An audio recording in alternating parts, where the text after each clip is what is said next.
Wall Street Unplugged looks beyond the regular headlines heard on mainstream financial media to bring you unscripted interviews and breaking commentary direct from Wall Street right to you on Main Street. How's it going out there? It's October 28th.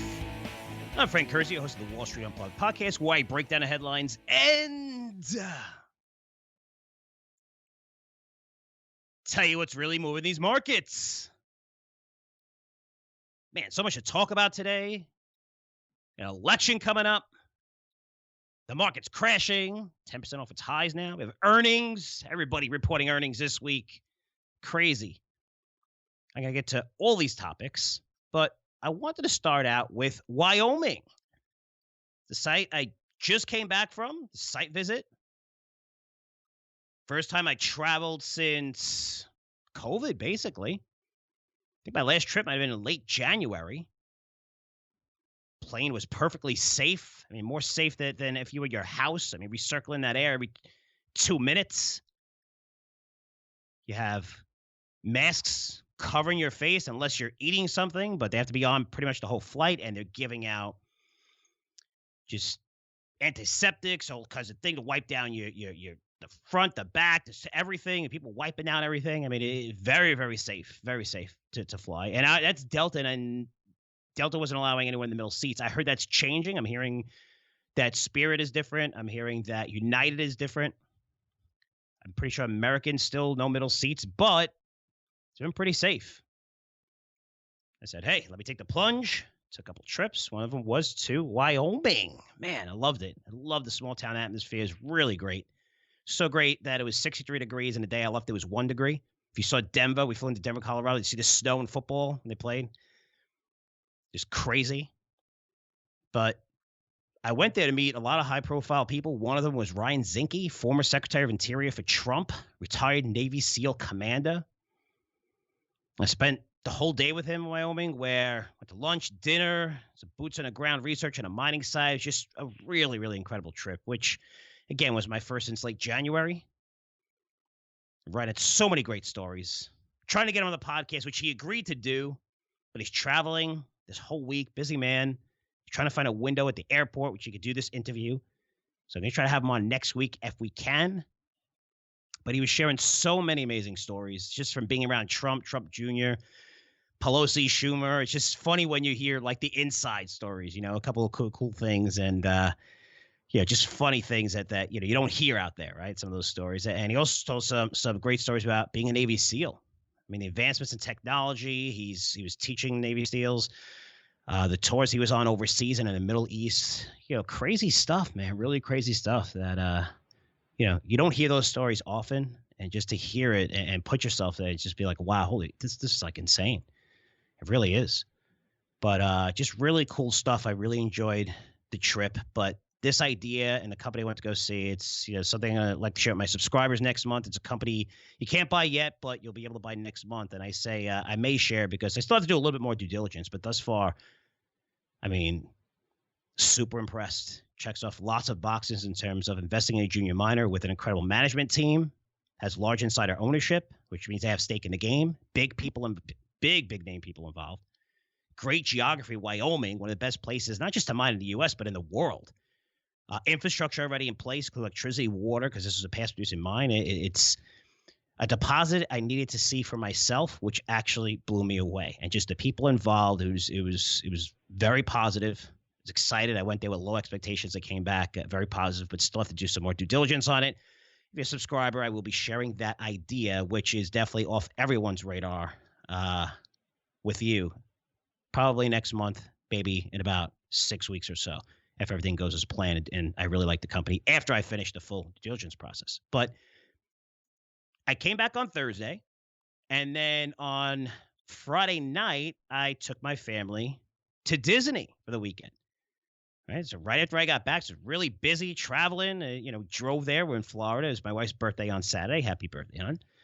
And we took the kids and stayed on Disney property. It was Animal Kingdom. We had cool views of giraffes, zebras right from our room. It was really, really nice. We haven't gone on vacation over a year. I've been very, very busy, plus COVID. And, we just need to get away, especially with a lot of crazy stuff coming up. I'll get to in a minute. Really exciting news.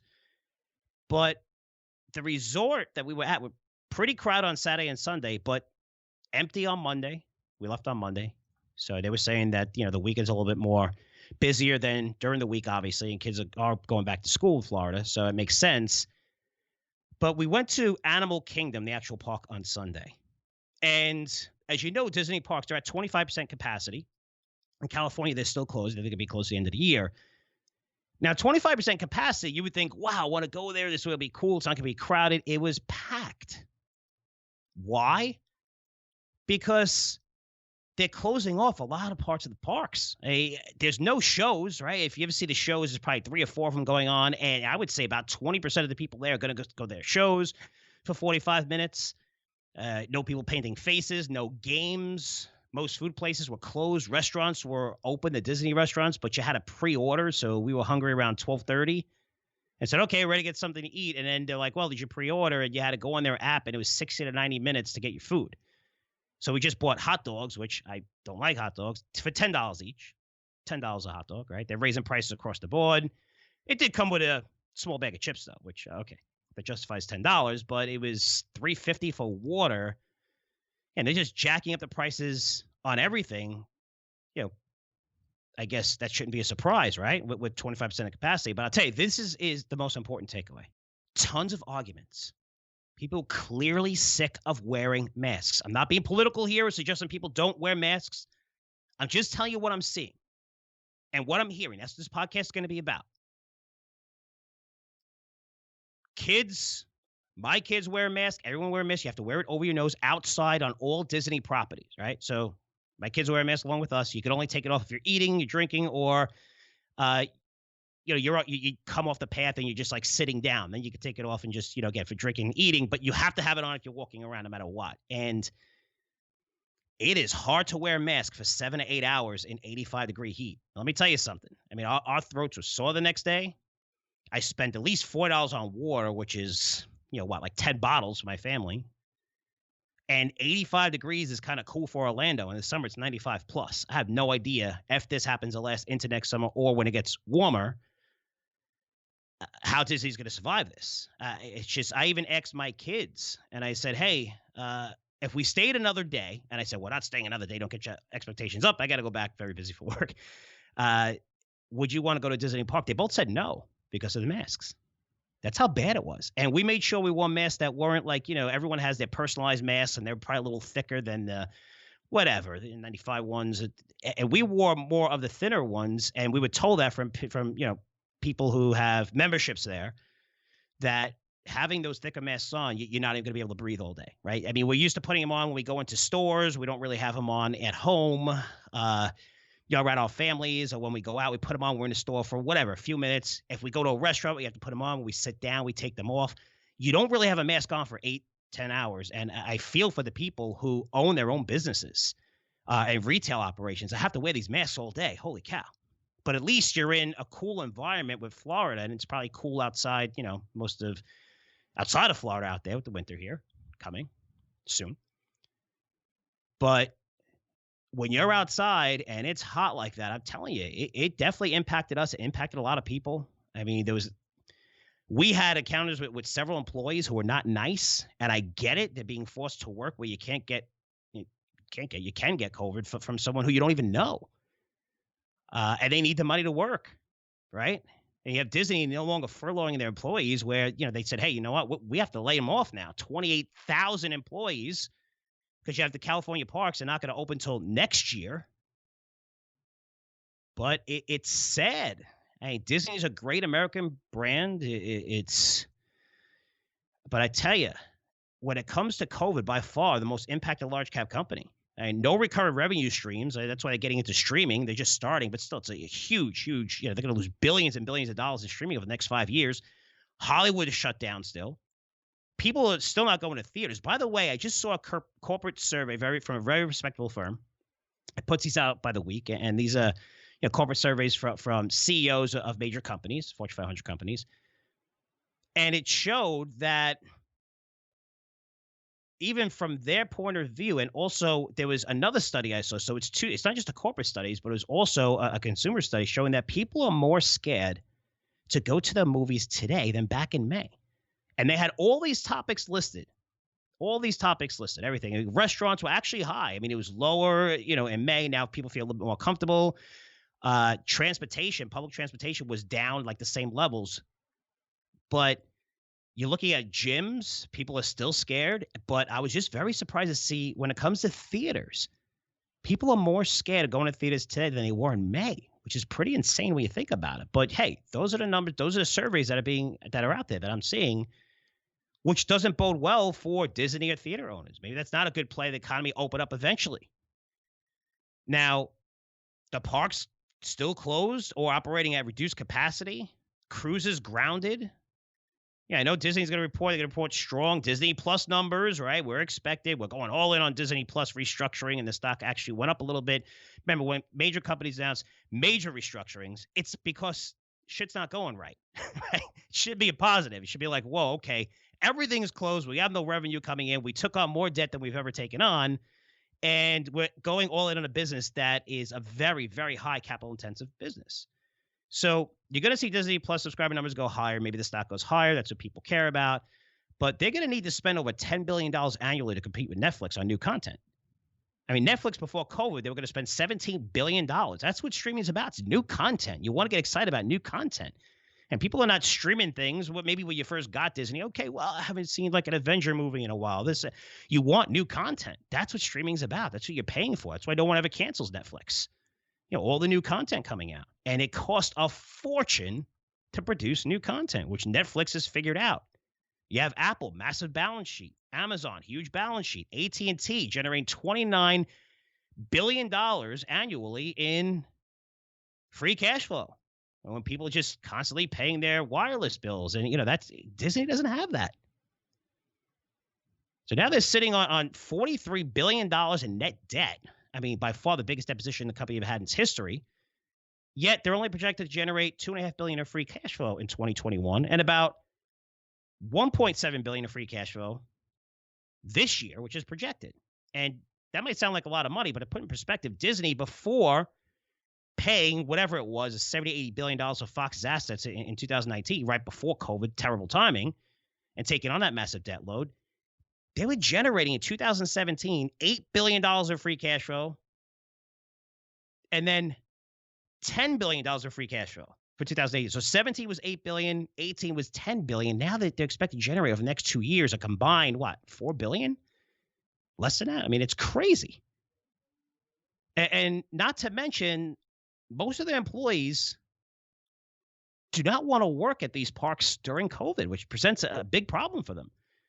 So it's like a perfect storm for this company. I don't see it getting any better through 2021, even into 2022. Yet the stock is trading at 50 times forward earnings and a massive growth multiple that you could say, hey, 75, 100x multiple is great for some of these companies. Peloton's putting up amazing numbers. You order a Peloton, it's December 23rd right now is the quickest you can get it, which, is a problem in itself, but you're seeing the demand. You see it in Zoom. You're seeing massive growth. You're seeing a company where, earnings. If you're looking at earnings in 2018, Disney generated over $8 a share in earnings, close to $7 a share in 2017. In 2020, they reported a loss. Okay, COVID. 2021, it's going to go to $2. 2022 is going to go to $4, which is still down 40% from pre-COVID levels. Yet this company's trading at a massive premium, and just being there and going to the parks, again, it's a great brand. But it's impacted on every single level when it comes to COVID. But what do I know? I mean, you had Loeb and Tepper, two of the pretty smart guys, best fund managers, arguably, in the world. They bought Disney last quarter. They're down on it now because the whole market's coming down. But, man, it's going to be very interesting to see how Disney gets out of this. Now, I don't want to sound too bleak on everything. It's important that I saw this trip. You got a good sentiment of what's going on. But there was an interesting stat on COVID that I saw, which is very positive and would be super positive for Disney. Okay, I want to give you the positives and the negatives here. So one of the best analysts in the biotech industry, his name is Josh Schimmer. He's from Evercore, been analyst for nearly 2 decades in the space, ranked number 1 in the industry past 2 years, and like number 2 to 2 years before that. Very smart guy, someone I respect, believes that the vaccine from Pfizer, Novavax, that vaccine is going to have an efficacy rate of 95% plus. 95% plus. Sounds like a lot. Let me put in perspective. Okay, that's how effective you think it's going to be. So if we want to put that in perspective, when we look at the flu vaccine, the flu vaccine is 40% effective annually on average. I know a lot of you probably didn't know that. Only 40% effective because there's numerous strains. There's always new strains that come out. Now, here's a guy that presented great data on this. It actually said, hey, I could be wrong on this. If I am, I hope I'm right. But, based on that, there's just one strain. You're going to get 2 doses of this. But if you compare it to the MMR vaccine, use for measles, rubella, mumps, those 2 shots that you get, just like it's going to be similar here, once it's approved, Pfizer, Novavax, which hopefully is within 30 to 60 days, 93% effective in measles, 97% effective against rubella, 88% effective in mumps. That's why these have been mostly wiped out. Yes, we do know a few cases of people getting the measles, very, very rare. But you're looking at a 95%. If this guy is right that it's going to be 95% effective, you're basically going to wipe out COVID. And if this is the case, there's a couple of things to take from this. One is that if Pfizer's first to the market and these statistics hold up, and that's true, and again, he said the consensus is for 65, 70% effective. This guy's pretty smart. He could be wrong, and he says I could be wrong. But if it's at 95%, COVID's gone. And one is you should be selling the crap out of Moderna's and J&J's. Well, not so much J&J because they get revenue streams from every place else, but those companies, strictly Novios that are just going for the vaccine, they're going to be done because you're talking about hundreds of millions going to be distributed immediately. I don't know. Maybe they come out a month later or 2 months later, but it's person who's first to market, which is Pfizer right now. And I said it was going to be Pfizer. I'm pretty sure it's going to be Pfizer still. And most people think it's going to be Pfizer. That's one way of looking at it. Another way is it's going to open up the economy tremendously because at 95%, you had 50% of people say, no, we're not going to take the vaccine. We're not going to take it. At 95% effective, I'm telling you, more than 50% of the people are going to take it, especially after 6 months because they're going to say, you know what, you take it first and I'll see. But, getting back to Disney, it's people were sick of wearing masks. They were sick of it. They couldn't take it anymore. Again, I'm just reporting to you. I'm not telling you not to wear masks. You should wear masks, of course.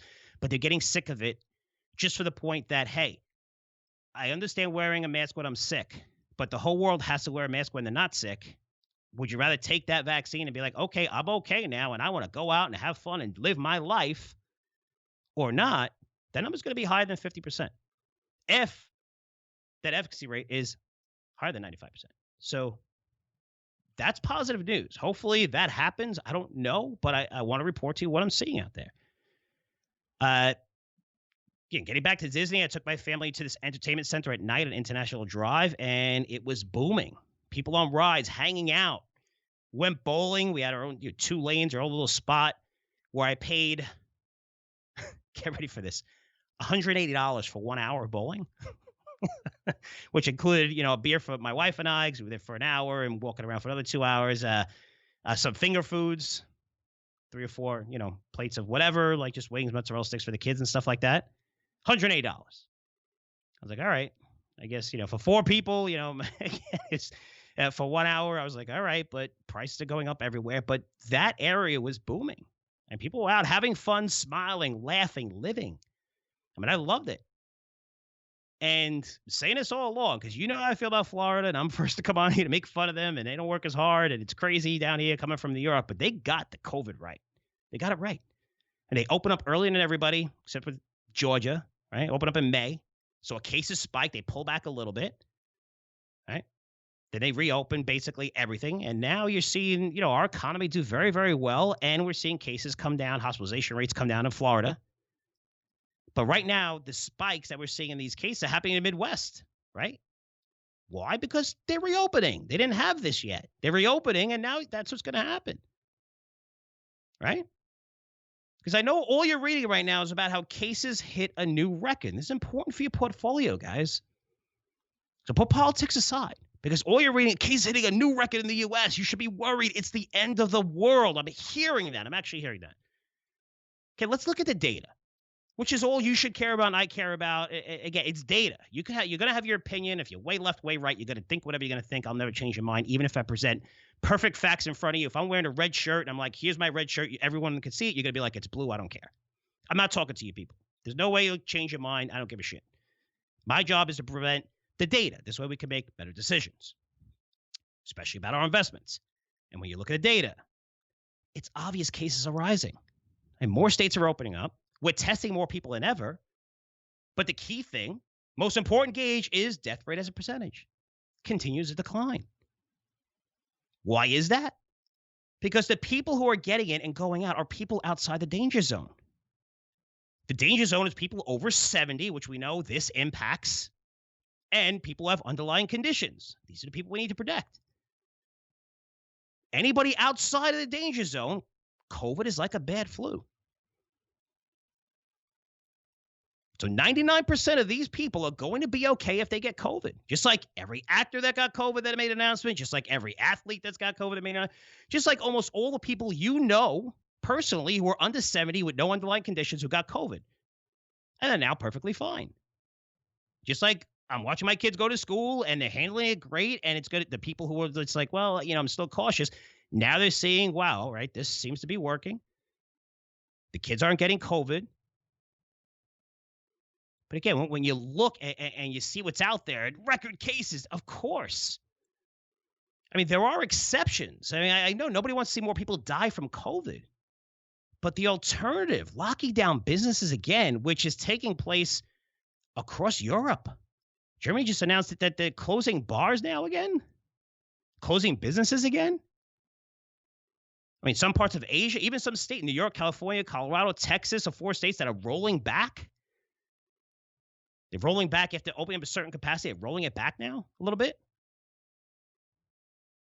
But the alternative here, which is what you have to focus on, right? What's the best solution for Americans? Because the alternative, locking down everything, I mean, you're seeing more deaths in terms of combined suicides, depression, domestic abuse. I mean, the stats are out there.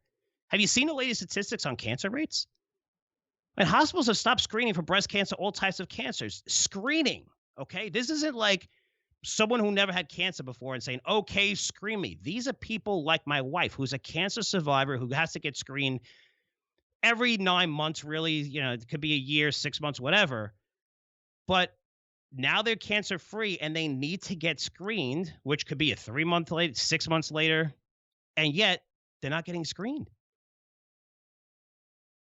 Organ transplants have been on hold. Surgeries, brain surgery, they've been put on hold right now. I mean, it's insane, but you have to look at the whole picture. You can't just look, wow, there's going to be a lot of people that die from COVID and we don't need another 100,000 deaths. The alternative of locking down everything and praying for a vaccine that's going to be 95% effective, man, if you close down this economy, guys, holy cow. Holy cow. Now, we have the election coming up, and stocks are falling this week pretty sharply, down 10% off their highs, the S&P 500. The top headline, they're saying markets are falling because COVID cases are spiking. That's what you're reading everywhere. That's horseshit. That's the reason why you listen to this podcast. You want to listen to everything else, everyone's saying the same thing, go listen to them, fine. I'm here to tell you the real story with no agenda. Like I said, cases are going to rise as you open up the economy. It makes perfect sense. And the people getting COVID are people outside the danger zone, which is not a terrible thing, because the only solution to ending COVID, if we don't get a vaccine, is going to be through herd immunity, which we're still very far from that. But that's the only way. What do you think? Everyone's going to wear masks and stay in for 9 months and just go out and everything's going to be fine and it's going to be completely gone? Are you crazy? That's not going to happen. The COVID cases are rising. Should not be a surprise given more states are opening up their economies. And we know a lot more about this disease where 99% of people who get it outside the danger zone are going to be fine.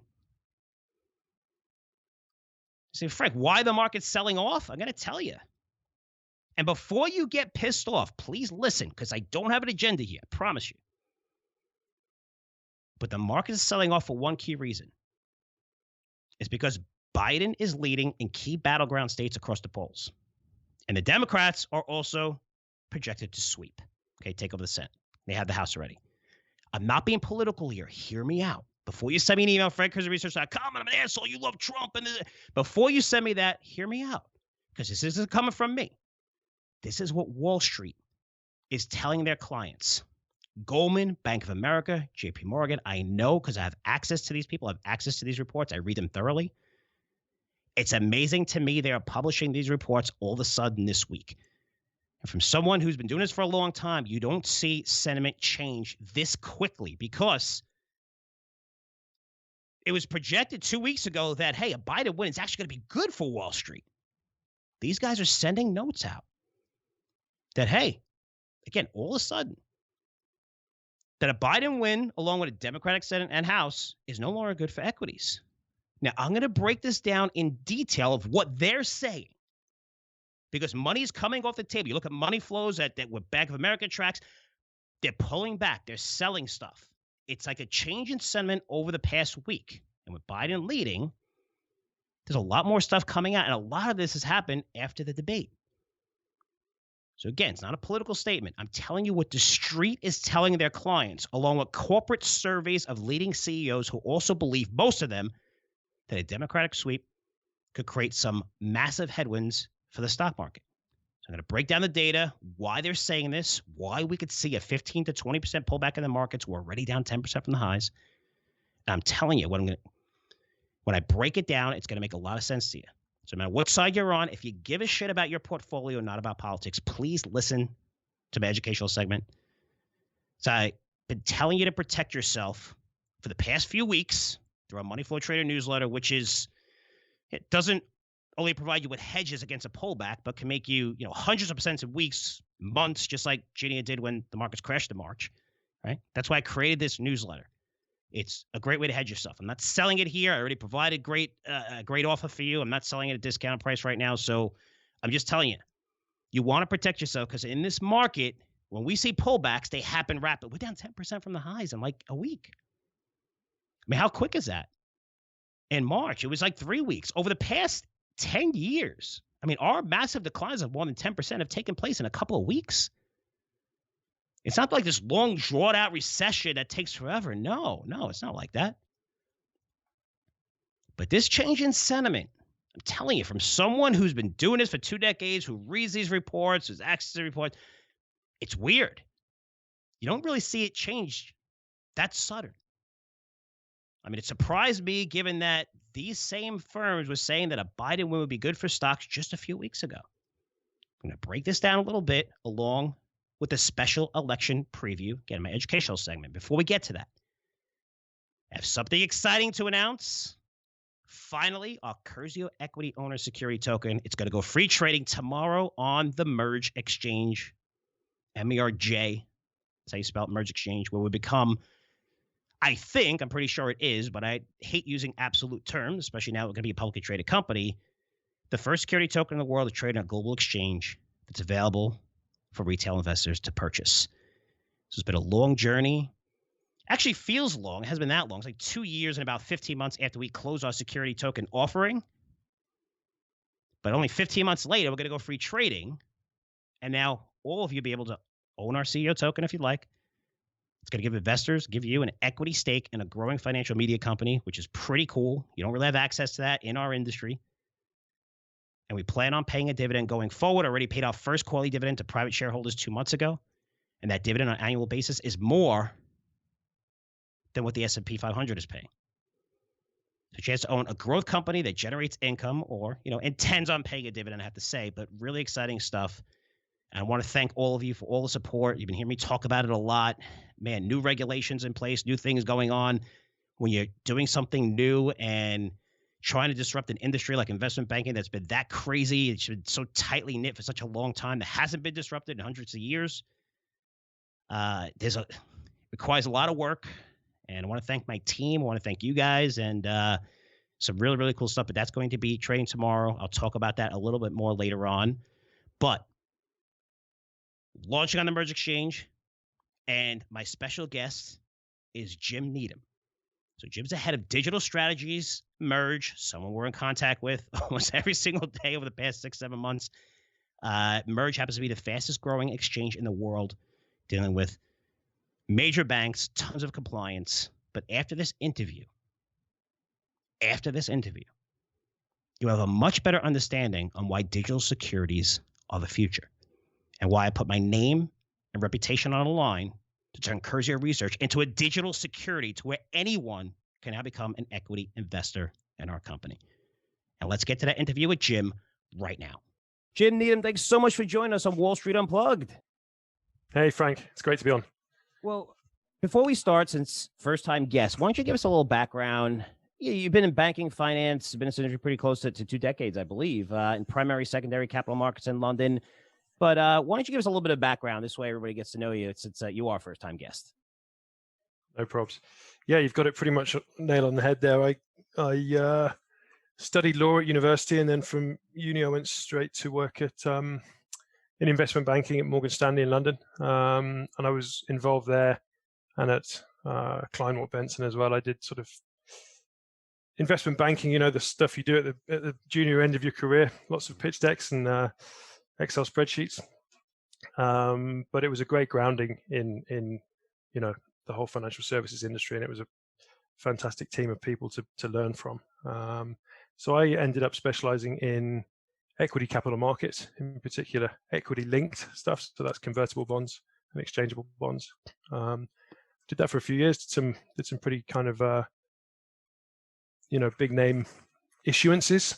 Convertible bonds was a big space then after the sort of collapse of the tech bubble. So I lived through the tech bubble, sitting in a investment bank in London. And then I moved on to the secondary side, and I spent the next 12 years as a salesman of equity derivatives, mainly for large cap European companies, servicing investment banks, trading desks, hedge funds, market makers. And then 2016, I kind of had my eye turned by what was going on in the crypto space, really, or more to the fact I was actually alerted to the fact that I had a complete ignorance of this space altogether. And I ended up signing up for a course that Oxford University were running, which was a blockchain program. And they taught you everything from, just literally the sort of ABCs of what blockchain is, and all the way through to kind of putting together a strategic framework for what blockchain can be used for. And I came out of the other side of that and ended up joining the MERJ team, who building something just like fantastically interesting, and it was a perfect sort of synthesis of the career that I'd had and this new skill set that I'd sort of developed doing this blockchain program. When did you know, Jim, when you're in digital securities? Because I'm going to say, even though you worked in London, the Wall Street side, right? So the Wall Street side of investment banking, I think even today, people are finally starting to realize. You're seeing Bitcoin go even higher. You're seeing more companies adopt it, where it's PayPal, Square, and now you're actually seeing JP Morgan like totally flip it and be so positive on blockchain. But getting that Wall Street over to the digital side is hard. When did you know? I mean, was it just by taking this class at Oxford afterwards? And when did you know this thing was for real and it's going to be big and it has potential to be huge? I think when you first. Everybody talks about going down the rabbit hole, and when you first grasp what blockchain does, what it's good for, what this sort of decentralized approach is capable of, it's just a massive eye opener, and you just see this world of opportunity, really, because everything you look at, you think, wow, that could be done better. And I think anybody who spends the time, I was actually advised by a mate who said, look, just go and lock yourself in a room for a day and just read about Bitcoin and blockchain and try and get your head around it. And it was the best advice I was ever given, because it is really, you have this kind of breakthrough moment where you're like, wow, this is going to change everything. I mean, I can identify with you because, again, being from Wall Street and then seeing this, I wasn't crazy about utility tokens. It just the compliance. It wasn't enough information on the industry. You don't get equity stakes. But then when I really started digging into security tokens and even talking to my great contacts, that I know for decades, the same thing. I was like, hey, this is really exciting stuff. What am I missing here? And then when they all saw it, they're like, wow, this is pretty cool. The only thing you really need is, for this to be adopted and liquidity, but the idea just makes sense on every single level. And what was your choice? Like, what made you join MERJ? Because I think, with that Wall Street background and now into digital securities, I would think right now there's a lot of companies, a lot of major firms out there that want to get into digital securities and want to learn more about it. So, what made you choose MERJ and talk about that story, which is, we're using MERJ right now. We're going to be launching on your exchange with our Curzio Equity Owners token. But I'd love to hear that story, because I don't think I've heard that story yet. Well, so I think it sort of ties back to what you were saying there about utility tokens. So there's a huge amount of potential in this technology, but you also need you can't throw everything out from the old world. The world of regulation and investor protections is all there for very good reasons. And so I think the only way that this was going to work is if you're combining a recognized traditional regulatory framework that is established and works, and you're combining that with the technology. And MERJ had a really fantastic, almost unique opportunity to do that, and was probably onto doing that far earlier than most of the competitors out there. So that's what attracted me to joining them, because they really had the regulatory framework to do it properly, but they also had the foresight and the ability to start to use this technology in kind of a select way, in a way that I think most major markets around the world hadn't got the ability to do that. So now MERJ Exchange, you are incorporated in Seychelles in 2011, right? So Exchange went live in 2012. I guess talk a little bit about Seychelles, and also talk about MERJ, where you're an exchange. And I think even from my group of people and investors, they think there's a big difference between an alternative trading platform, which is what you're seeing with the T0s and stuff like that, and even open finances, compared to you have an actual exchange in terms of regulation. But talk about that process, and even being in Seychelles, because some people may look at it and say, wow, you're already in Seychelles, but we went through the regulatory process. It was unbelievable. It was amazing. But why don't you talk about it and tell us a little bit about it? Well, shall I start by giving you a bit of a history of MERJ, because that probably lays it all out. Would that make sense? Yeah, that's great. Go ahead. Yeah. So it goes back to as early as 2009, and it was after the global financial crisis. There was an economic reform program put in place in the Seychelles, which was a project that was backed by the likes of the World Bank and the IMF, and it was really to try and regenerate and diversify the Seychelles economy post-crisis. And a central part of that was to build a securities market, which the Seychelles didn't have. So there was a drive to build a financial services sector in the Seychelles, and in order to do that, they needed to establish a securities market. So the government put out an RFP to exchange operators globally for someone to establish and operate the Seychelles national securities market infrastructure. So people often ask, why are you guys in the Seychelles? And it's not so much that MERJ chose the Seychelles, it's more that the Seychelles needed a securities market, and the MERJ team were the right people to build it. So this thing started back in 2011, like you say, was when MERJ was incorporated, but there were a few years before that, applications and quite a lot of heavy duty stuff. But it launched in 2011. First listing was 2013.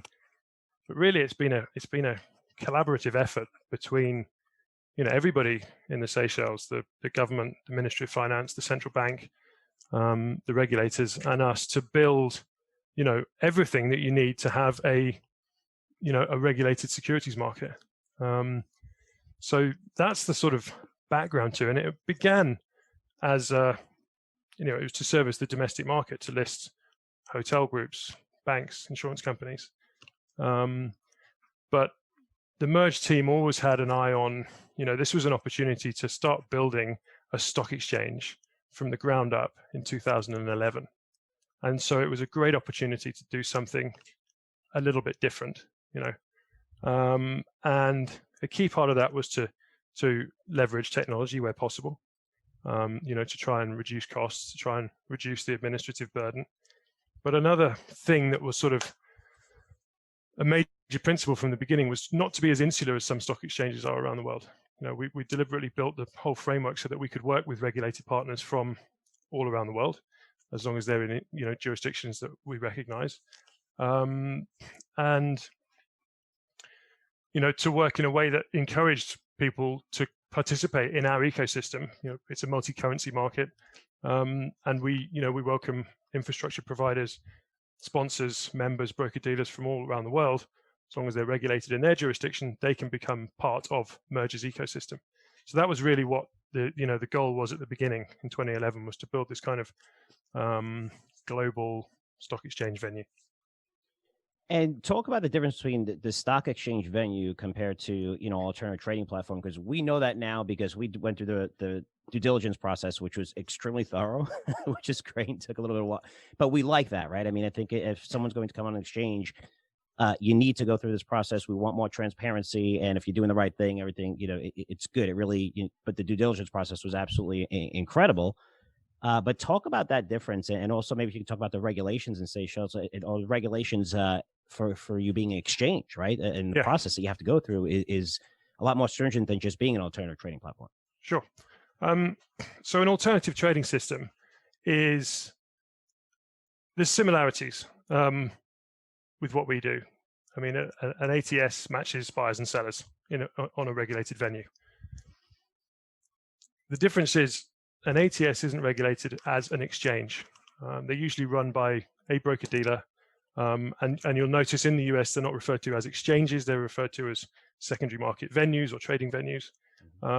Whereas what MERJ is an exchange. It's regulated as an exchange. And I think the key point of difference is, like you mentioned there about the process you have to go through. Exchanges have to have a set of listing rules. NASDAQ has got its listing rules. New York Stock Exchange has got its listing rules. Now, issuers have to go through the process laid out in the listing rules, and they have to meet all the criteria, and they have to tick all the boxes that are laid out there. And that's what it is to be a primary listing venue. And once an issuer has gone through that process and has met the listing rules, and that's initially when they list, but also there's ongoing obligations which they'll have to stick to, then the security it sort of transitions to becoming an exchange listed security. And that's a different status to securities that are unlisted. And there's some key benefits. For example, institutional investment mandates would often stipulate they can only invest in exchange listed securities.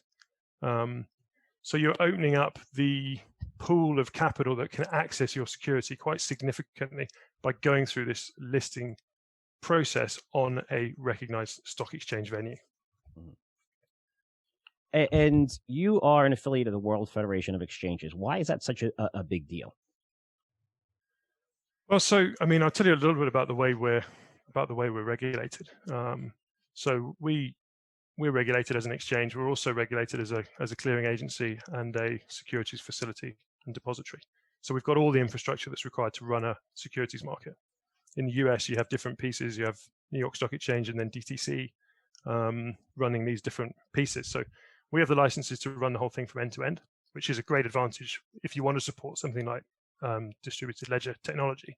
But our regulatory framework is almost a bit supranational, really, because all regulation, the whole point of it is investor protection. That's what it's all focused on. And a lot of these policies come from, locally we're regulated by the Seychelles Financial Services Authority, but they are themselves an associate of an international body called IOSCO. That's the International Organization of Securities Commissions, I think. Now, IOSCO lay out the standards and principles for securities market regulators globally. So the SEC is a member, CFTC is a member, right? So a lot of these policies and principles that we have to live up to are global. They're international principles. So we've got IOSCO, who's at the sort of the top of the triangle. Then there are other bodies like the Financial Action Task Force, the OECD, who are also laying out these international principles that operators of market infrastructure have to live up to. So our regulatory framework is really not that different from other markets that you'd be more familiar with around the world. You mentioned the World Federation of Exchanges. So that's a global body that is it's a trade body for operators of securities markets. It's for exchanges. It's not for ATSs. And there's a set of principles and guidelines and standards which they want all their members and affiliates to live up to. So it's a real sort of badge of honor that is recognized between affiliates and members that you're part of this group. We're also part of other bodies like ANA, which is the Association of National Numbering Agencies. They're the guys that allow you to be an issuer of ISIN numbers. And if you look at the other members of ANA around the world, it's the likes of the London Stock Exchange, QSIP, Tokyo Stock Exchange, Clearstream, Euroclear, big mainstays of the global markets. And these are not lightweight organizations. So there's a ton of checks and balances, and all the things that we have to do have to be really buttoned down to be able to become part of these organizations. To give you an idea, we started our journey with ANA in 2013 and became a full member this year. So these things are, they're heavy duty processes. OTC markets in the US, we're recognized as a qualifying foreign exchange, and it's because we've been through lots of these processes with lots of these organizations. OTC markets are able to look at who we are, what we do, how we do things, and say, yes, we can recognize the standards that are in place at MERJ. So in a way, the sort of regulatory framework that we adhere to is a kind of supranational one rather than specifically a Seychelles one. Yeah, and Jim, I appreciate you sharing all of that, because, and my audience is right now, they're probably almost falling asleep because they're going through regulations and stuff. But it's very important, right? Because we're talking about crypto, and a lot of people, especially with the utility tokens, have done it the wrong way, and you see a lot of things show up. But everyone that's listening to this right now, a lot of you have requested, and I've been telling you about this process that we're going to be launching. We're going to be launching the MERJ Exchange. I want to say it's going to be Thursday, which is tomorrow. So, which is very exciting. But I want people to understand what we went through and what you went through in order to do this, and the background checks and the compliance issues, because for me, and I always said this to you and you agreed, it's the most important thing for me was compliance and transparency, because once you have that with this industry, I really think that this is going to be a $1 trillion plus industry. It just makes sense on every single level when you're looking at digital assets. And I wanted to congratulate you, because even with MERJ, I believe you have over 40 listings. It's over a $1.4 billion total market cap of everything listed there, and world's fastest growing exchange from 2019 to 2020, which is amazing. It shows you guys are doing the right thing. But let's talk about security tokens to the point, because you have just regular securities trading on there, and now we're looking at security tokens, where I believe we might be the fourth listed there, the Curzio Equity Owners token. I guess if you could transition a little bit into that, because it seems like that platform, your exchange that trades both, securities, derivatives, and also security tokens. But where do you see this industry going from here in terms of security tokens? Because again, you only have 4 listed now, but having this as an exchange instead of going to an alternative trading platform and having that transparency and those extra layers of compliance, I could see your exchange really taking off now. Yeah, I mean, we see it as quite important that we support both types of security. And the way we always, when we approached our regulator in 2015 to say, we think distributed ledger technology could be a great tool for us. We're running a multi-currency, multi-product, multi-jurisdictional platform. And this idea of one source of truth for the ownership of securities makes huge sense, right? And we've always wanted to use technology to strip out costs, strip out unnecessary administrative burden, and this is just a really good tool for doing it. So the way when we engage with our regulators, the way we pitched it to them is that we're not changing anything about the definition of a security. It's the same rights, obligations, reporting requirements, etc. What we're changing is the method of recording ownership, and I think that was an important point. And I think securities regulators around the world are coming to the same conclusion, that we're not creating a new asset class here. We're just using a new technology, which is an evolution of the old technology, to do it in a better way. So we got approval last year. It was a 3-year process of educating the regulator what the technology does, what the risks are of using it, what the ways the ways that you mitigate those risks, and so on. But right now, I mean, if I was an issuer, it makes so much sense, right, to use this technology. If I was an issuer and I was about to do list a company in the next year, I'd look at the landscape and I'd think, well, do I want to use yesterday's technology, or do I want to use tomorrow's technology? Because there are so many, apart from the basic, functionality of using a distributed ledger. You've got all these new things that we can't imagine yet, new business models, new incentive models, new ways of reporting, new ways of auditing, all these new things that can be built into a dynamic token that can't be built into a static security. And that's going to be what drives the next generation of new companies, I think. You go back 20 years, you couldn't imagine what the combination of a smartphone and a mobile network would do. But here we are 20 years later, and the likes of Airbnb and Uber, you wouldn't have even conceived that these companies could exist. But here they are. And the top, you've got your Facebook, Amazon, Netflix, Alphabet, Google. What's the other one? The FANG stocks. Apple, Internet, Google, Apple, that's it. Netflix, These companies are all built on that combination of smartphone technology and fast networks and mobile networks. And I think in 20 years' time, the biggest companies in the world will have been the ones that identified that there's a real opportunity right now to harness this technology to create entirely new business models that we can't even think of today. Yeah, and you mentioned for the issuers like us, the costs that we saved were incredible. Where it's extremely expensive, and even to list on something like the NASDAQ and New York Stock Exchange, we probably have to generate a lot more in revenue than we're generating instead of a few $1 million. They want you a lot bigger. The time a lot of these companies come out. So for the issue it's great from a cost perspective. And you would talk about the technology, which is amazing, the new technology. But even for us, it allowed us to raise money as a small company. And why does that benefit actually investors is you're getting into our company at a very, very early stage where, listen, it is risky. Maybe people stop buying newsletters and the publishing industry doesn't work and nobody likes me on this podcast anymore.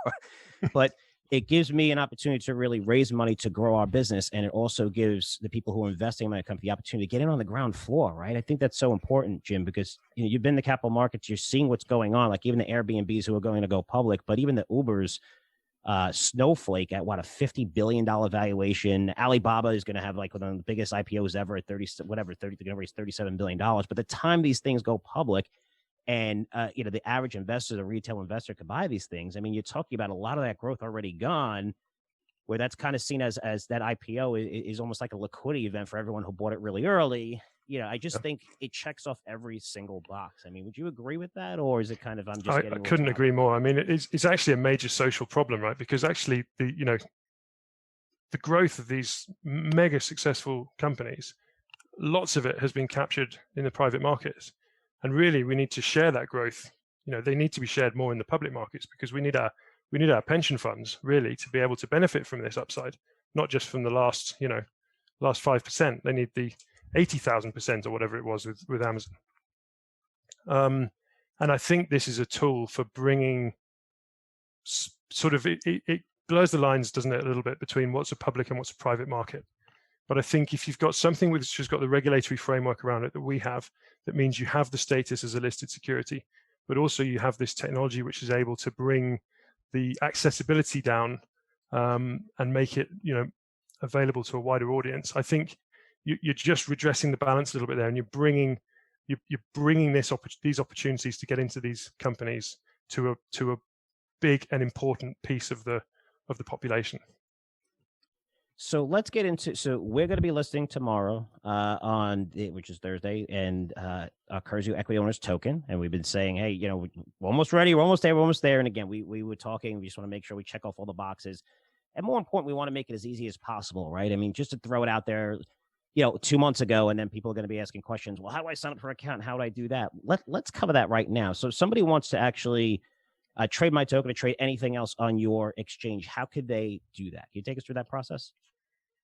Yeah, we've tried to make it pretty streamlined. It's you go to our website, MERJ.exchange, and you go through the process to create a new account, and that's the sort of familiar onboarding process that most people will be aware of. Customer due diligence, KYC, AML, all those processes. But if you've got all the information at your fingertips, it's a 10-minute job, and then it generally takes us sort of 24 hours to process those applications, and you'll get an email, welcoming you to the MERJ ecosystem as a direct participant. Once that's done, you've actually got access to all the markets available on our boards that are open to your jurisdiction. and it's a question of funding your account. And it's an execution-only platform, Frank. So people have to do their own. They have to do their own research. So in the case of the CEO token, they need to read your materials. They need to read the disclosures, the listing particulars, and so on to understand the product. But all that information is there, and that's a core part of the listing process. All that information has to be out there for people to be able to access. But once they're comfortable and they want to make the decision, then it's a question of funding your account and putting a bid in the market. Yeah, it's pretty interesting because you're saying that they have to do the due diligence where if they click, Curzio Research, they can go over everything and everything be listed. But it's so funny how that seems so natural for guys like us who are in the, familiar with investment banking. You've been in the industry your whole life. But then when I look at some of these utility tokens, you have no idea how much cash they have on hand. You have no idea what they're spending it on. Again, you're not getting an equity stake. There's just no transparency there. Where this, for us, we want to do it right because, and I think, it's same with you guys to the point where you see this industry where it does check all those boxes. And we're talking about industry for what I see it as the investment banking industry, one of the few industries that hasn't really been disrupted by technology, by the internet as much, where, these are middlemen that, provide, hey, you want to raise money? Okay, we're going to give you the people, and then they collect a fee. But everything that we're doing, even if it's Expedia's or whatever, those margins are getting smaller, because it's almost direct person to person, which is kind of amazing. But I want to ask you in terms of MERJ, and this is where I'm going with this one. Where do you see this industry? Where do you see MERJ? Where do you see your exchange in 3 years, in 10 years? How big do you think this could actually get? Well, good question. I think that, as I said before, this technology just makes perfect sense for the securities markets. It's kind of crazy that it's not the default already. But I think certainly in 5 years' time, people won't talk about security tokens. It'll just be securities. It'll just be how the markets operate. I think from MERJ's perspective, what we've always wanted to do is just build a place where investors from around the world can access interesting opportunities in a regulated way. So what we want to do is just add to that pool of possibilities. So we want a deep and liquid pool of high quality issuers that people can access. That's what we're trying to build. We've grown. You mentioned it earlier. We've grown pretty fast over the last few years, but as we've been going for 10, so it's one of those sort of overnight success stories that's taken 10 years of hard work. But we've grown, I think 1.6 billion is the market cap now, and the pipeline of people we've got approaching us looking to issue with us. The sky's the limit, to be honest with you, Frank. I think we did a small cap raise earlier this year. And our goal for the end of year 5 is to have a total capitalization of 30 billion US. And the way things are going at the moment, I think that's very achievable. The other thing that we want to do is make sure we use this technology to widen the pool of people who can access this even to as many as possible. So we're based in Africa. Lots of the African population have never had, fixed line computers or stockbrokers, but they've all got a smartphone. And what we really want to do is engage that demographic in the capital markets in a way that's been so successful in China, for example, over the last few years. I think that's one thing that's really high up our agenda, is to really engage with that demographic. Yeah, it makes sense. I would consider that, retail investors. But and how many countries, even for our token when we launch, how many countries will it be available to through the MERJ Exchange?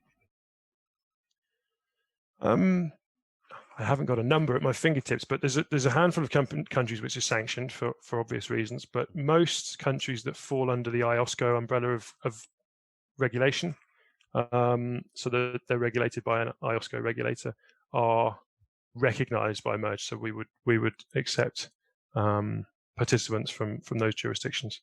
Yeah. So it's a lot. And I didn't mean to put you on the spot, but it is pretty cool that New York Stock Exchange is not the easiest for investors in other countries to buy it. There's just like it's difficult for us to buy securities in other places, in Japan, what we can do through ETFs and stuff here, but not directly there. It's just, to me, that's pretty incredible that it is a global exchange, and, which we really didn't touch on too much, but that's kind of amazing. That's awesome. So, Jim, I want to say, dealing with your company, I mean, probably around a 6-month process around that now. Sometimes I was like, man, these guys are pain in the asses because, it's dotting every I, crossing every T. And that's exactly what we wanted. And, I'm really, really excited to be launching your exchange. I just want to say thank you for everything. I know we've asked you thousands of questions. You've been there for us for a long time. And I'm sure just people listening to this, the small companies, I'm getting lots and lots of companies and people who run their own companies asking me about this process. They want to make sure, they want to see if I fall flat on my face first. Now we're actually launching. They are coming to me and asking me, how do we do this process? How does this work? Because this makes so much sense. And I think you're right. I could see the growth in your exchange, over the next few years be extraordinary. So I'm really excited for you guys. And I just want to say thanks for allowing us to listen to your exchange, and really looking forward to tomorrow's launch. Thanks, Frank. I got to say that the feeling's mutual. Actually, the whole MERJ team have enjoyed, our interaction with you, and kind of wish all issuers were as well prepared and as committed to doing things, the way you've done from the word go. So we sort of take our hat off to you as well. Thanks, I appreciate that. And last thing here, if someone wants to learn more about your exchange, is it just go to the website? What's the easiest way to do that? Yeah, I mean, I think it is just you go to the website, merj.exchange. There's a lot of information on there.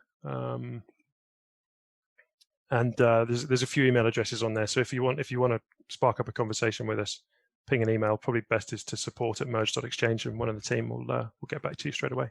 Yeah, and for those of you out there, frank@curzioresearch.com is my email address if you have any questions, and I could actually introduce you to Jim personally. I'll vet these guys and make sure that they're very serious about it, that they won't waste their time. But in case you want more information, you can do it that way as well. But Jim, I want to thank you for coming on. We have a big time difference here, so I appreciate it. No worries. Doing this interview across the country, but I know we're going to be talking a lot in the future. And again, I just want to say thanks for letting us listen to your exchange. Looking forward to tomorrow, and I appreciate you coming on the podcast, buddy. Thanks a lot, Frank. Hey, great stuff from Jim. And MERJ is great to work with. You can see how big this could be in terms of digital assets. And you've seen the regulatory process now come into place, especially in the U.S. Sorry about going deep into the regulatory process, but I want anyone, all of you, if you choose to invest in our token, to understand this market, right? Which is Seychelles, just off the east coast of Africa, which could be a little scary, but MERJ in terms of, going over the licenses it needs that it needed basically to launch their exchange. Was it 2011, 2012, a long time ago, right? Build this company to where they are today. They deal with one of the largest banks in the country, which is a global giant on par with some of the biggest banks in the U.S. Again, this is an exchange. So level of safety is there. It's not a utility token where you can't find any information about a company, burn rate, insider ownership, nothing like that. You need the proper license to be an exchange where T0, Open Finance are alternative trading platforms. It's different. You need licenses, but it's not as stringent as what we had to go to get listed on this exchange because it is an actual exchange. So for us, going through this process, truly believe it's going to open the door to so many smaller companies doing it this way. Digital assets, real estate companies, we're seeing that across the board globally. Bond and debt offerings. And they're going to follow our lead, go digital due to much lower costs, which benefits the issuers. And we're looking at 10x the amount of costs. I won't throw the exact numbers at 10x. That's how much it would cost us more if we did this on an exchange compared to how we're doing it this way. And then you say, well, what's the benefit for investors? Well, you're able to invest in a small company during the very early stages of growth. Why is that important? Well, look at Uber. Look at Snowflake. Alibaba is going to be one of the biggest, right? So whatever part that is, it's $35 billion or something they're looking to raise. So many of these companies, when they IPO the first day of trading, they come out at multi-billion-dollar valuations where individual investors can only buy these things after a lot of that growth has taken place. And really, it's a liquidity event for those people where Snowflake comes out at $250, right? It's supposed to launch at $125. It came out $250. That's the price that you could have bought it as an individual investor. Yet there's people that bought this thing for $5, $10, $15 who are dying to sell it to you. Wouldn't you rather get in with some of these guys? That's what this market offers you. And it should offer you because all you're doing with investment banks, they're middlemen. They're brilliant people. They have contacts of very wealthy people. But hey, I have a company, I'm going to IPO. Okay, we'll do the roadshow with you, and we're going to introduce you to people. They're a middleman. And if you can eliminate that, the costs are going to come down dramatically. And now we're seeing this thing across the board. Digital securities getting bigger and bigger and bigger, and its market is starting to take off. Still super, super early, and we were really early, which, I was a little nervous about. But I'm just excited for my team, excited for everyone. Tomorrow's going to be our launch, and I will be sharing more details through emails and stuff like that with you. And again, I just want to say thanks for all the support on this. Now, let's move on. Because I talked about earlier, which I probably pissed off a lot of Democrats. Hear me out. It's not political. But I talked about how the street is warning their clients. When I say the street, that's the institutional firms, Bank of America's, JP Morgan, Goldman. They just happened over the past week that a Democratic sweep could provide lots of headwinds for the equity market. And I truly believe that's why the market's selling off so much. It's not because COVID cases are rising, because again, when you look at the data, of course they're going to rise. They're rising in the states that haven't really opened up yet, mostly in the Midwest. We saw the same thing happen in Texas and in Florida, and now we're not seeing those huge rates anymore. Coming down, death rate is down. This is expected. This should be expected. Again, I know what you're reading out there, and it's crazy, but this should be expected. And this should be priced into the markets. But what's not priced in is Biden wins. And now that we're getting closer, and you're seeing these percentages, and everyone say, well, the polls were wrong last time. The Democrats know the polls were wrong last time as well. Okay, they're not going to let up like Hillary Clinton let up last year, where she decided not to go to Wisconsin and Michigan and thought Trump was crazy and laughing at him, right? And then she wound up, she just didn't work as hard. She didn't campaign as hard, especially the past final days. You could argue that with Biden, she'd be out a little bit more while Trump's going out, 3 events a day. But here's the difference. When you're looking at the facts, Biden wins. We're going to see lots of selling into the end of the year, given that capital gains taxes are going to rise considerably next year, right? That's what Biden said. He said this is going to happen. So talk about institutions looking to sell. Also, if we take away the stimulus of $6 trillion injected into our system, central government, and that's $6 trillion, it's like $9 trillion if you take Japan, if you take Asia, central governments, $6 trillion. $6 trillion is 30% of GDP. If we take that out of the market, we would be in a massive recession right now. 25% unemployment rate easily. And what do we have? Biden is running on raising taxes on people who make more than $400,000, right? Something that he said. Well, these are people who usually own businesses, provide jobs for people, and they're expected to be taxed over 60% if they live in New York and California, which is going to result in these people doing what? They're going to move to income tax-free states like Florida, Texas, Nevada, Washington. But what does it mean for people in California and New York if this happens? Well, how do you generate revenue as a state? Through taxes. Well, if you're taking the rich people out who provide the jobs, and all the jobs are going to go to Florida and Texas and Nevada, and again, there's about 7 or 8 states, I think, where taxes are much low, no income tax. How are they going to generate revenue? To make up that difference, they're going to have to raise taxes even further on those regular folks, right? Simple math. That's what's going to happen. And people are saying, whoa, wait a second. Plus, after the debate, or during the debate, Biden said, look, we need to take a more conservative approach on COVID. And I thought he won that part of the debate against Trump.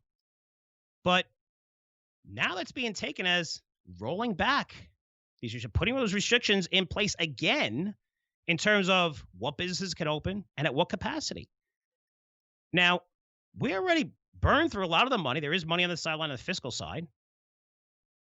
But we really need this stimulus to come out. And you're seeing it. There's a reason why MasterCard, Visa, you had a lot of companies come out, which is surprising, right? And MasterCard's numbers are bad, but which doesn't indicate the economy is really, rebounding sharply like everyone's saying.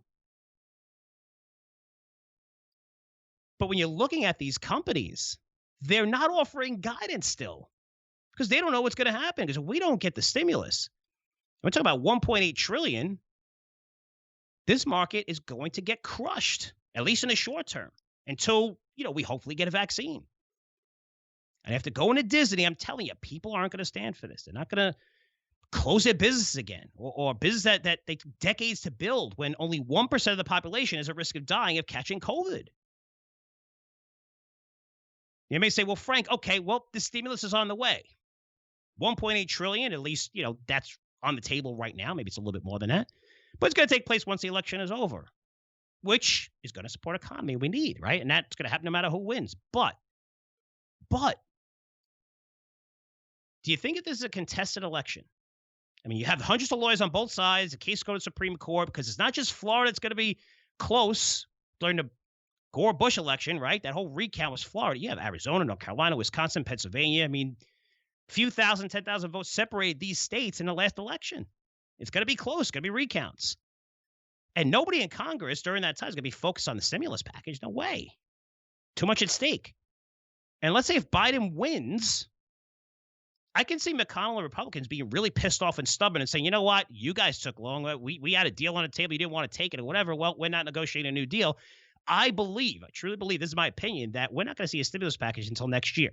And if that's the case, while you're closing the economies, while you're raising taxes, things that Biden said, that's why you're seeing. That's what I'm reading from these reports saying, holy shit, you know what? This could be bad. This really could be bad for stocks, at least in the short term. At least in the short term. We have low interest rates. The stimulus will come out. COVID's going to go away. Just a matter of time. In other words, we could see a major rollback in states across the country. I mean, put new time restrictions on certain businesses, close them for a few more months, higher taxes on the way when we're in a recession, whether it's for rich people or not.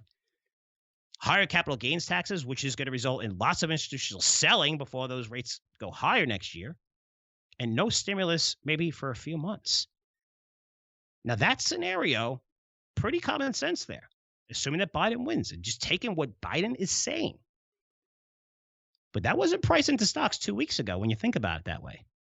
The market's starting to price this scenario in now. It's not COVID. It's a Biden win. Now, I'm bringing in Daniel Creech, senior analyst at Curzio Research, who thinks I'm completely overreacting because he believes Trump is definitely going to win with absolutely no doubt. What's happening, Frank? So give us your take on it, because for me, when I'm looking at, I want to look at both sides this way I can prepare myself the right way to give you guys the best advice to make money in your portfolios. So I'm looking at the polls, but what are your thoughts? Well, in short, I do. I feel the exact same way as I did in 2016. And I know that nobody knows that I called it in 2016 because I wasn't part of this. But I think there's a lot of similar factors here. And let me break this down. So the polls, and you're exactly right, and you got to follow the polls. You got to pay attention to the other side. But in 2016, they couldn't have been more wrong. I mean, there was polls showing Trump had less than a 10% chance of winning. Mm-hmm. Hillary was just going to wipe the floor and all that. And as you said, she quit campaigning. You could argue, and I understand that. I don't understand how the polls when you mess up that bad, and there is totally biased, and they're biased on both sides. So I'm not picking one or the other. But the polls were so bad and so wrong. And I would just argue this: when you look at those, you have to take it with a pound of salt, because the difference in 2016 to 2020 is hardly different at all. When I mean this, the polls were so wrong. The same people that are doing those same polls now,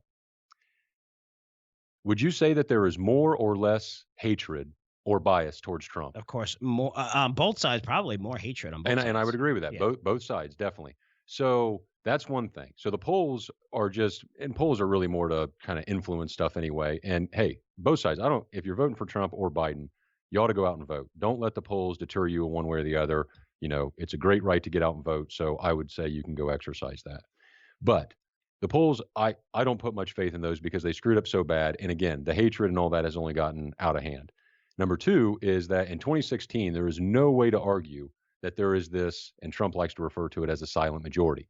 And that's basically the fear of people out there saying, hey, Frank, if I come and ask you who you're voting for, do you think there's more repercussion if you say, and I'm talking publicly on Twitter or whatever, if you say, oh, I'm voting for Trump, I love Trump, or if you say, oh, no, I love Biden, I want everybody to be happy. No, I mean, a good example of this is, people would just, I love this. In my town, we had a bunch of people just holding up signs and honk if you like Biden or whatever, which is cool, which is awesome, right? It's patriotic, it's showing you your support. And then we had the same thing for Trump, honk if you support him, this and that. And I could tell you, if people have their kids in the car, they're not honking for Trump. I mean, what you see with the anger out there, people are, it doesn't make sense in terms of risk reward to say, hey, I'm voting for Trump right now. I mean, even my kids, if they like, we go through things, if it's Biden, there's a Trump or anything like that. I'm like, just don't wear anything political right now. It's pretty freaking crazy. I mean, there's a lot of hatred out there. So yeah, people aren't going to say what they're going to do. Absolutely. So you have a huge, that was the way it was in 2016. I would argue there is no way that is not significantly increased over the last 4 years. And the reason I would say that is because why did Donald Trump win in the first place? Well, obviously, this is my opinion. I could be wrong, but people were tired of the status quo and people wanted an outsider to come and shake things up. Now, where I'm from, small town in the Midwest, every time you'd see the media going crazy about, Trump did this or Trump said that, Trump is a Russian agent. We have proof. How many times did you hear that on all this BS? Mm-hmm. Everybody would kind of giggle and be like, well, he's doing exactly what we sent him there to do. Go shake things up. So you have the outsider comes in, is victorious. You have a media that is just 4 years of pedal to the metal onslaught of this guy. They even impeached him. Okay, that was a good move. You know why that was a good move? Because they knew he was never going to leave office. But it was a good move because Trump, like every other politician, is an egomaniac. And what hurts your ego? Because even if you don't get reelected, you were already president once. But guess what? That little asterisk next to your name says you were impeached, and that has got to just piss him off. Mm-hmm. And I don't doubt that, but it was a good move by the Democrats politically. So you have, it's got nothing but worse on the people that are more scared or just going to say screw it to them, and they're not going to admit who they're voting for. Now you have to look at what happened over the last 4 years. Now, obviously, this is pre-coronavirus, but you look at lower taxes for everybody. I'm not going to go as far as say it was the strongest economy in the history of the United States, but it was to the point where it was a lot better than the previous 4 years. We were at a situation to where if you wanted a job, you could go get a job. You could go out and make it on your own and work your way up the chain of ladder. And I think that's what a lot of people really want deep down. So you had a very good economy, a strong economy, easily the world's strongest economy. You had a good record-breaking stock market. Okay. So let's go back to 1992 before I paid attention to politics. James Carville. What do you think about when I say James Carville, who was whatever strategist, or he was with the Clinton campaign? But what's the first thing that comes to your mind, Frank, when I say James Carville? Oh, the first, I like him because I like him as a political analyst because, he's Democrat, but he looks at both sides. But, I mean, I know there was controversy early on about him, but the economy stupid. Yeah. That's what I think about. It's the economy stupid. That was his big, and it was brilliant, and he was right, and it worked. So now but the economy is crap right now, right? Right now because of the coronavirus. Mm-hmm. But who doesn't blame the economy on the coronavirus? I would say everybody blames the downturn on the economy. Not everybody. Well, not everybody, but I would say a lot of people have to admit it to themselves. Yes. And so now you have a situation where you said, okay, and there was a Gallup poll around the 9th of October that came out. And it was interesting because it had 56% of the people said they were better off 4 years than they were 4 years ago. Now, this is exciting because Trump, of course, went to Twitter and said, hey, even during a pandemic, you guys are better off. Okay. So you could take that out of context if you want, but it does come down to the economy. And I think the majority of people are going to say, hey, if the coronavirus didn't happen, which is a big if, obviously we have to live in reality, then the economy and the stock market, I think, would have been humming along just fine. And it's going to be very hard. And not to mention, it's very hard to unseat a sitting president anyway, just by the odds. And we're odds people, we're analysts. So I think those big tailwinds are why I think he wins in a landslide again. And I felt this way in 2016 because people are tired of the status quo. If you have an opinion that goes against the majority of the media, people are tired of hearing you're just a dumb redneck and you're a racist and you're a bigot and all that just because you support Trump.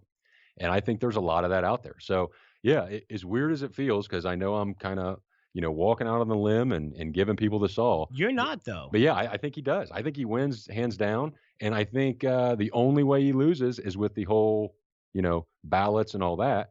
What can we count? Because I don't know if you talked about it today, but I think you have in the past, how some states wanted to try to let you count your vote after the election day. Mm-hmm. Some day, damn near up to a week afterwards. Yeah, Pennsylvania. Yep. Yeah. Mm-hmm. Well, I mean, that's just beyond crookedness and fuckery, but whatever.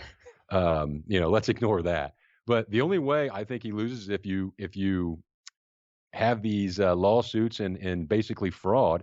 And you know what happened on Monday with the Supreme Court?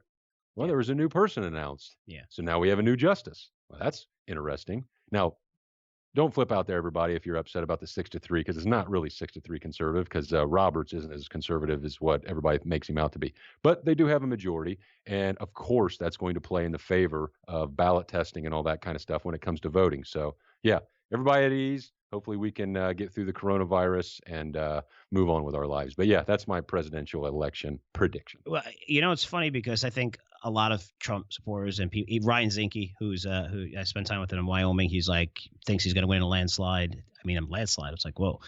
But depending on what you're watching, right? I mean, if you listen to Trump speaking at a lot of these events, which is like 3 a day right now, he's going a little crazy. The people at these events is remarkable, right? I mean, the only thing you could say is some of them aren't wearing masks, but just the passion is unbelievable when you just see, people honking their horns and stuff, and 70 cars at Biden. It's so different, right? The excitement level. I feel like when Obama gave it his that speech right after he won, I mean, the faces of people, like they were crying, like the emotion behind it, like you got it, like holy cow, and these people are really, really behind it. Yeah, he definitely captured the moment. He inspired people, and he did a great job. And I think Trump is doing. I mean, you look at the crowd, you look at the enthusiasm.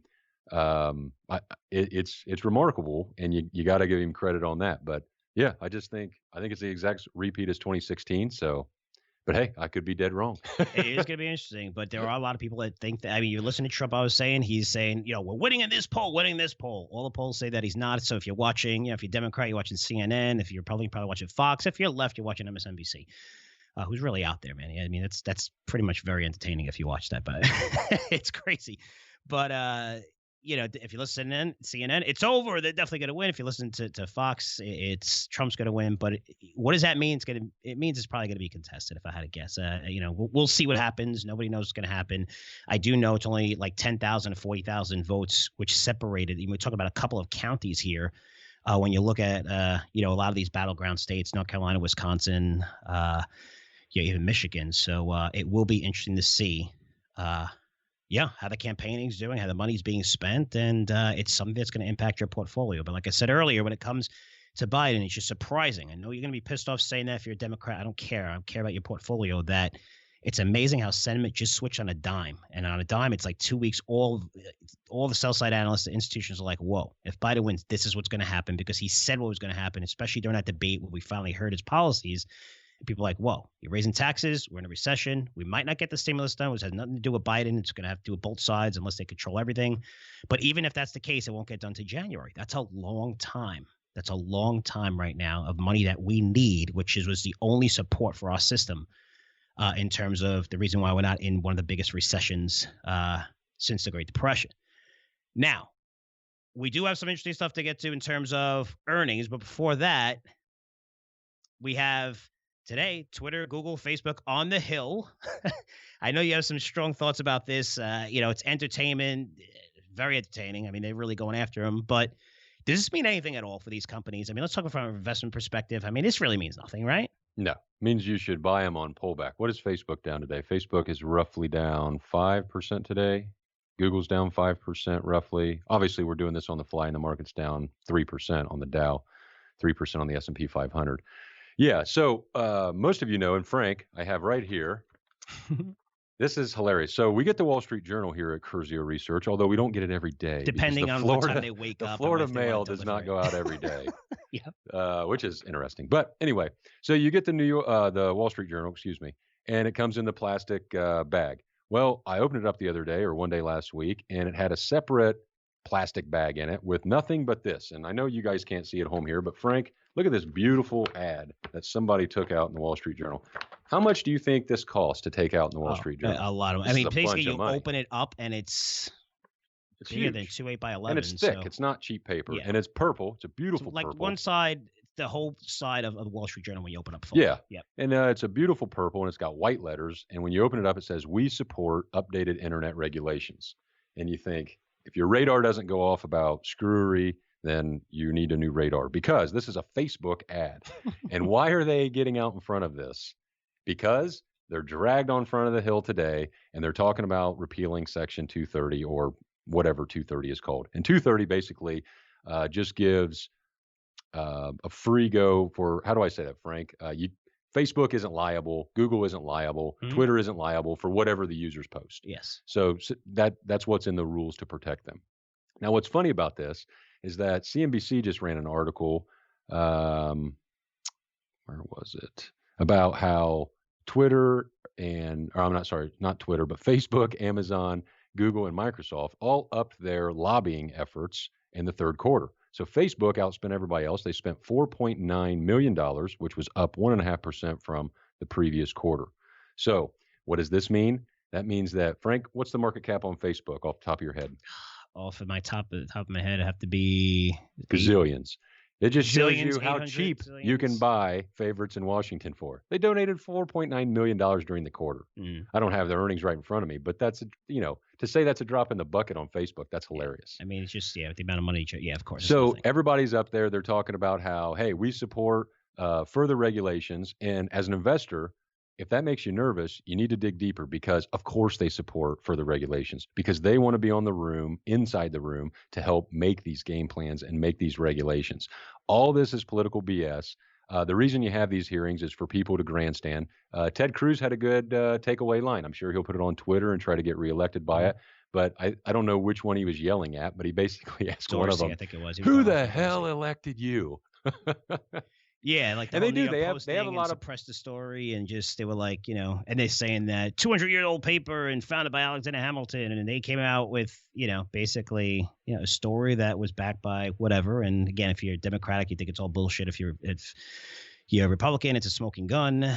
But hey, is this your October surprise, you think? Because the election's not till Tuesday. That is an eternity in politics, people. Do you think this is the October surprise on the Trump side? And what do you think is on the Biden side? Because there's got to be something coming up, just like the Hollywood tapes in 2016 with Trump. That was the big drop right before the vote. I mean, there's got to be something there, right? Yeah, I mean, they tried the rape allegations again and stuff like that just recently. I don't know if you saw that with Trump, and that just fell through. I saw he had to get a judge said he has to defend himself or something. So that's like going to carry on. So they threw that to see if it sticks. But that's the thing. Even with the tapes that came out, which if you saw that interview, man, it really is freaking crazy. I mean, the guy isn't getting paid, right? The guy's not getting paid. You're not talking about Hollywood tapes. You're talking about I'm talking Tony, about I'm talking about the Lewinsky or whoever. the Biden Sons tapes and everything. And just, I mean, that interview was kind of telling when I saw it. I was just like, this guy's not getting paid. He's like, it's to protect his family. Just he had no agenda, and it was just like, whoa. It was like, but again, nobody's going to care about it. But I think that's the bombshell where, here we got the tapes and we got the campaign manager saying, you're going to destroy us all if you come out with this, right? He has him on tape saying that. Again, no one's really going to care. I think everyone who's going to vote is going to vote the way they want to vote. I don't know what's going to come out on the other side with Trump, because I mean, you hit him with impeachment. I mean, he's a racist. He rapes women. You hit him with everything that you could possibly hit the guy with, unless you have something on secret tape or whatever, like you had last time. But I don't know if any of that stuff is going to work the last week, because we had, 60% of the votes already in?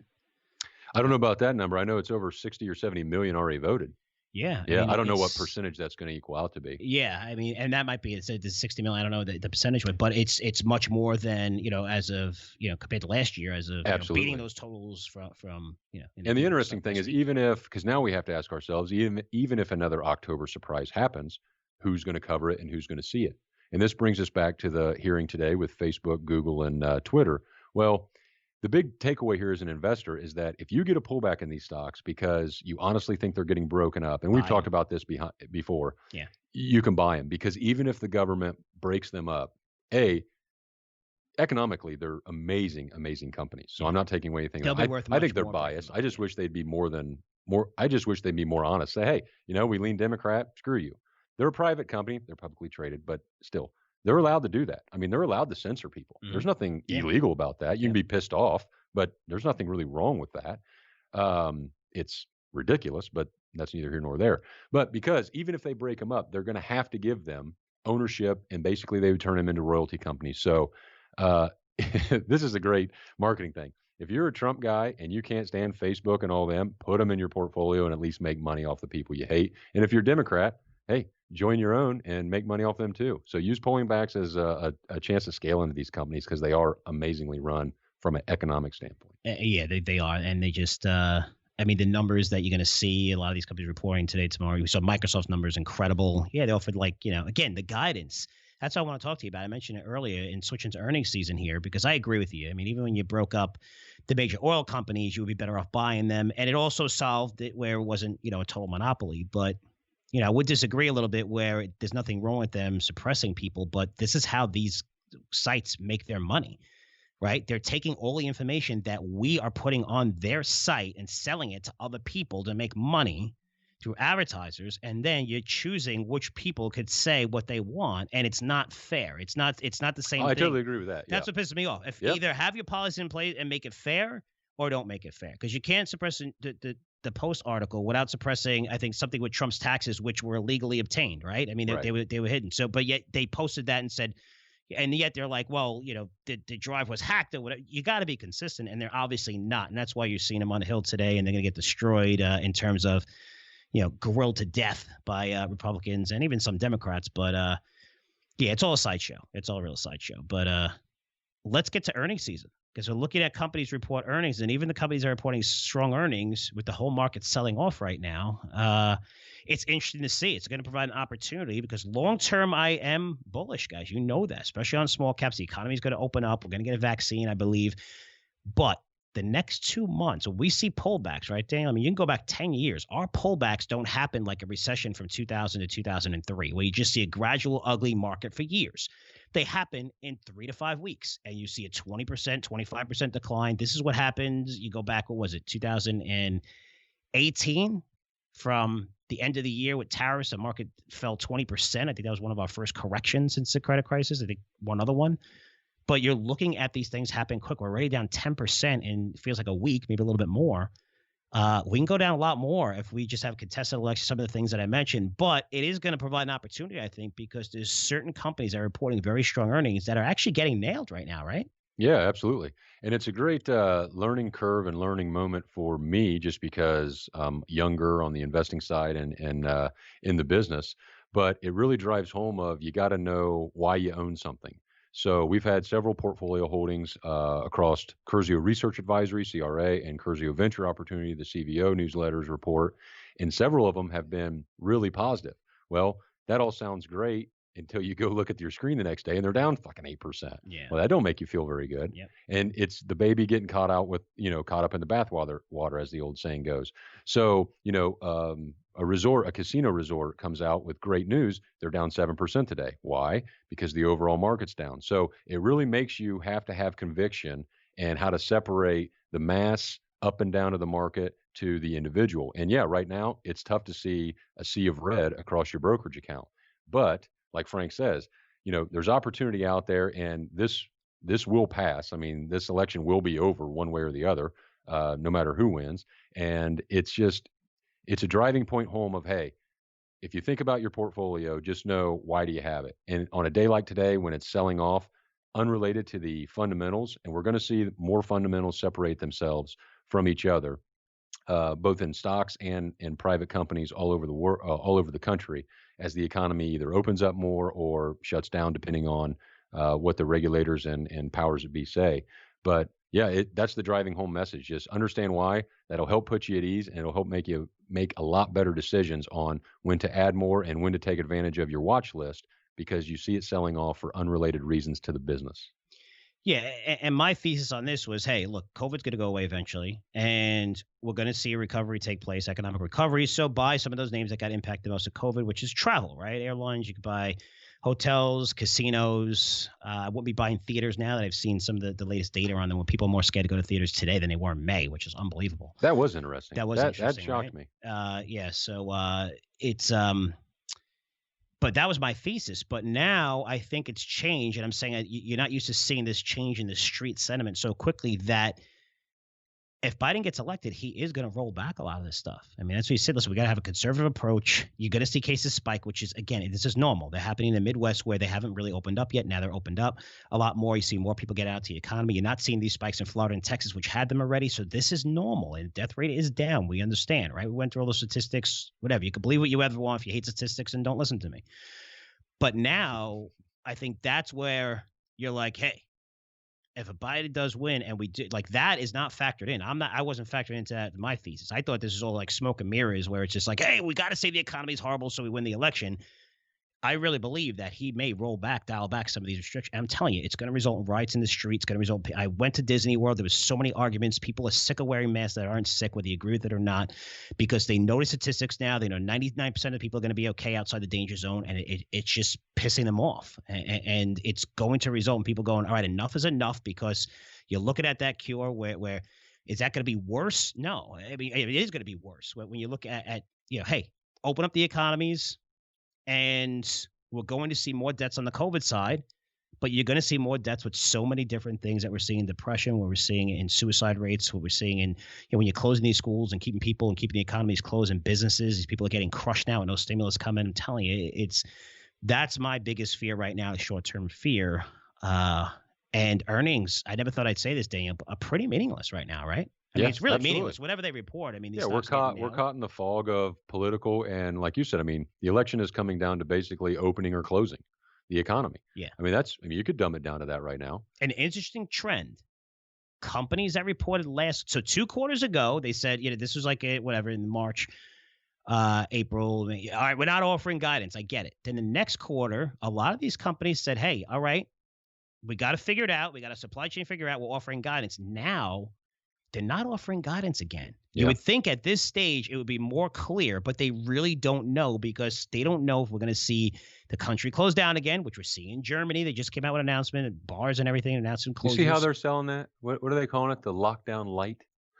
Is that what they call it? Lockdown light? Yeah. Try telling it to like a that business makes you owner. feel any better. Hey, you can't go to work, and but don't worry about us ruining your family and your paycheck. It'll be a light lockdown. And guys, think about it this way too.